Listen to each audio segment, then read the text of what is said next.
Speaker sir, ముఖ్యమంత్రి గారు లేస్తే ముఖ్యమంత్రి గారు చారిత్రాత్మకమైన పద్ధతుల్లో ప్రత్యేక శాసనసభ సమావేశాలు పెడుతున్నారు అని చెప్పి పొద్దున్నే క్యాబినెట్ బడ్జెట్ సమావేశాలకు చేస్తారు కదా సార్, అట్లా బడ్జెట్ ముందు ఒక క్యాబినెట్ పెట్టి వెంటనే తీసుకొస్తే మేమేమనుకున్నాం సార్ అంటే నిజంగా కూడా ఈ ప్రత్యేక శాసనసభ సమావేశాల్లో 42% రిజర్వేషన్ అమలు చేయడానికి కామారెడ్డి డిక్లరేషన్లో ఇచ్చిన విధంగా ప్రత్యేకమైన బిల్లు ఏమన్నా తెస్తున్నారేమో, ఆ బిల్లు తెచ్చి వెంటనే శాసనసభలో ఆమోదింపజేసి తద్వారా చట్టబద్ధత కల్పిస్తారేమో అని చెప్పి రాష్ట్ర వ్యాప్తంగా బలహీన వర్గాల సోదరులు కామారెడ్డి డిక్లరేషన్ చూసిన వాళ్ళు ఎదురు చూస్తూ ఉంటారు.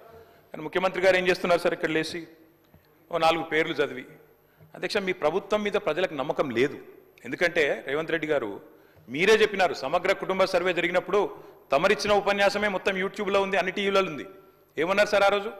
ఆ ముఖ్యమంత్రి చెప్తాడు సరే, ఎవరు పడితే వాళ్ళు వచ్చి మీ ఇంటికి వచ్చి వివరాలు అడిగితే ఇచ్చేస్తారా, అవలగాలు దివానాగాలు ఇచ్చేస్తారా అని మాట్లాడింది రేవంత్ రెడ్డి గారు, మేం కాదు.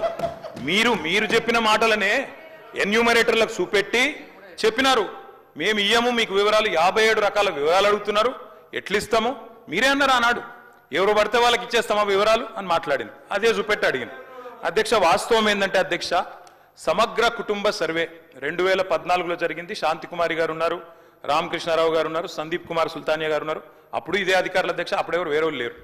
సమగ్ర కుటుంబ survey, I'm saying this on record, I worked as a minister for 9.5 years. Yes, చేసింది మొత్తం ప్రభుత్వ అధికారులే, చేపించింది ప్రభుత్వమే. Yes, it is an official document. అందులో ఖచ్చితంగా మేము ఓపెన్ గా వెబ్సైట్ లోనే పెట్టినాం, అసెంబ్లీలో కాదు, చాటుమాటుకు కాదు, పారదర్శకంగా వెబ్సైట్ పెట్టాం. ఆ వెబ్సైట్ లోంచే పాయల్ శంకర్ గారు తీసుకున్నారు. ఏముంది అధ్యక్ష సమగ్ర, ఒక మాట మీ చేతిలో కూడా అదే ఉంది. ఏముంది అధ్యక్ష అందులో డేటా? తేడా ఏంటంటే కేసీఆర్ గారి ప్రభుత్వానికి కాంగ్రెస్ ప్రభుత్వానికి అధ్యక్ష, సమగ్ర కుటుంబ సర్వేలో పాల్గొన్న కుటుంబాల సంఖ్య 1,03,00,000 కుటుంబాల అధ్యక్ష, 1,03,95,000. మొత్తం పాల్గొన్న ప్రజలు 3,68,00,000.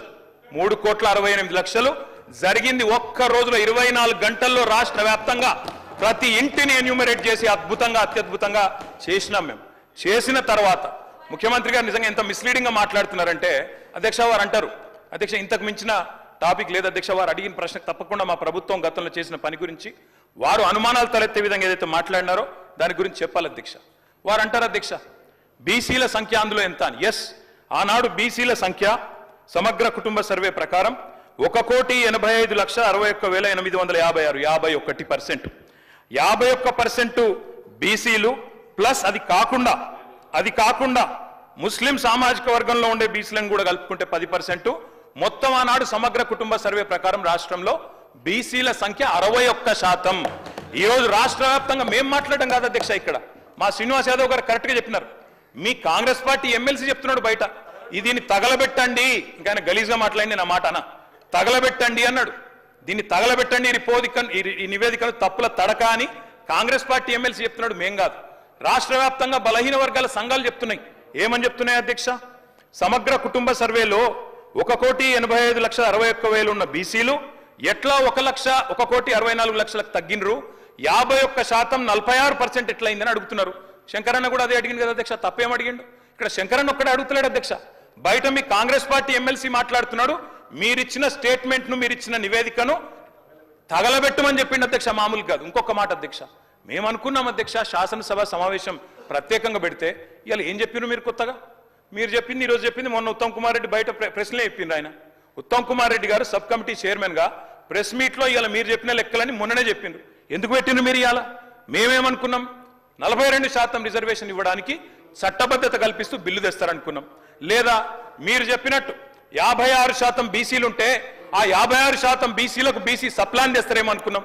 ఏమీ లేకుండా ఇలా వచ్చి ఒక స్టేట్మెంట్ ఇక్కడ పెట్టి ఏదో సాధించడం ఇది చరిత్ర అంటే అధ్యక్ష 5% బీసీ జనాభా అధ్యక్ష